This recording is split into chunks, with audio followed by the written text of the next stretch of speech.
Graphiste et web designer d'ailleurs, parce que je peux aussi faire des sites internet.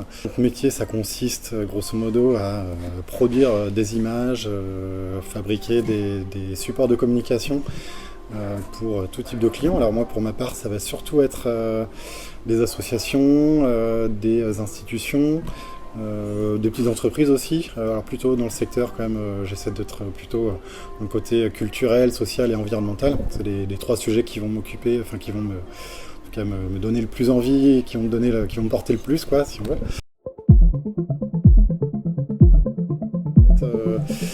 C'est assez, on va dire, ça s'est fait de façon relativement naturelle. Mon père étant à la base artiste peintre, du coup j'ai eu naturellement, en tout cas, je pense, cette fibre dans ma famille où mon père il nous faisait faire des ateliers par exemple de linogravure, où voilà, on avait toujours de la peinture à disposition. En tout cas, voilà, picturalement, on avait toujours des choses qu'on pouvait faire et qu'on pouvait entreprendre aussi par nous-mêmes, qu'on pouvait expérimenter tout seul, quoi.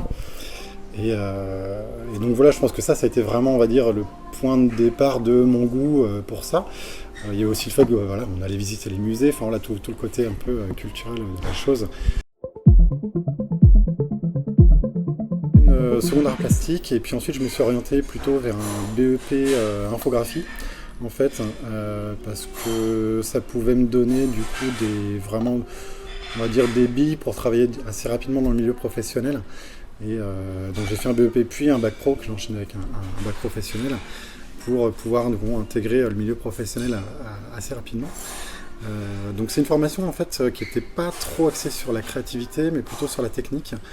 Et après voilà, pour tout le côté créatif, c'est quelque chose que j'ai pu développer moi par ailleurs, juste en pratiquant, en commençant à pratiquer par exemple pour des associations dans lesquelles je faisais partie, des associations voilà, qui ont organisé des concerts, etc. Et donc il fallait faire l'affiche, il fallait faire les flyers.